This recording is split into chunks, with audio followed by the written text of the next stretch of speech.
Hi, my name's Suzanne Famula. I met a guy online and got conned out of just over £20,000.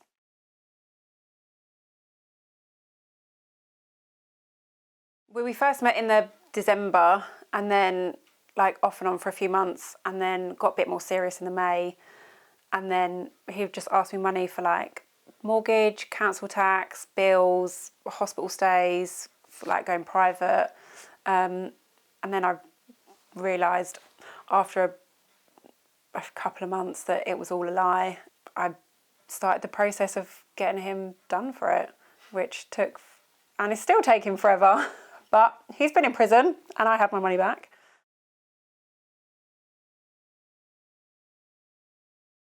It's a hard process and it's a long process, but it is worth doing because it gets your money back. And I think if it makes the authorities and more people aware of the effect that it has on you as a person and what it does to you, it also might make them act a bit quicker, because I think, what am I now, 3 years in, and I haven't seen a penny from him.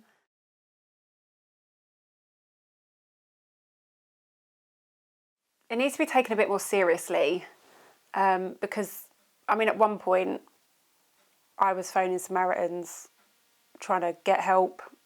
I mean, they didn't answer. So I phoned victim support, and luckily I had a really nice woman on the phone, and then I got catch-22 eventually, which have been brilliant throughout this whole thing.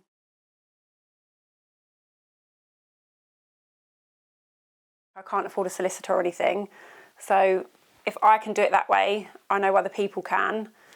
And it's also getting the banks to realise that just because you meet them in person doesn't mean it's just theft.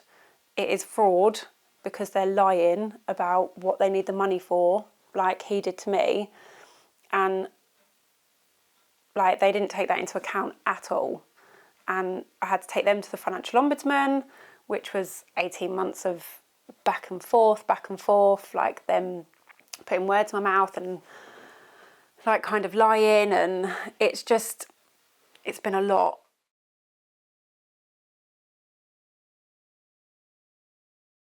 I mean, you always want to believe that if they say they're in hospital unwell, that they're telling the truth. And I just lost someone really close to me. My dad was really poorly at the time.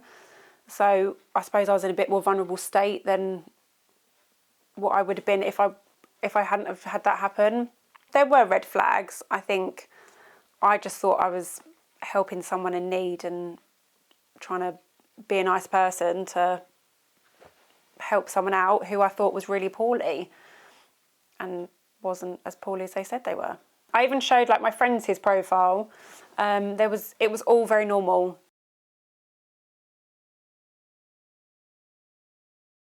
He said he had a normal job, operations manager at a dealership. To me, that's a normal run-of-the-mill job. He didn't have that job. I suppose I'd be a bit more judgy next time. I might question a bit more.